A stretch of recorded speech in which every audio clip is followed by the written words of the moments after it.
දුව මේ එයාපෝට් දාන්න ආවා ඩොමෙස්ටික් යන නිසා මම මේ ඩොමෙස්ටික් එයාපෝට් එක පෙන්නන්නම්. එහෙම ගන්න කලියස්. මේ ඩොමෙස්ටික් එකත් හරි විසිට එක. යා නිව්සීලන්තේ ගොඩක් යන්නේ.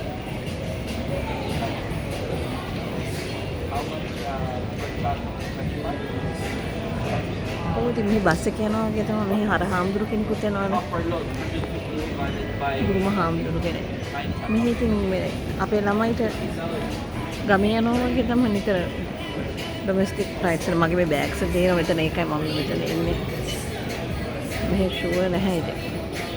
හරි මම මෙහෙ තියන්නම්. මෙතනින් අරයිවල්ස්. මම දුව එනක අපේ යාළුවෝ කට්ටියක් එනකන් ඉන්නවා. හරි.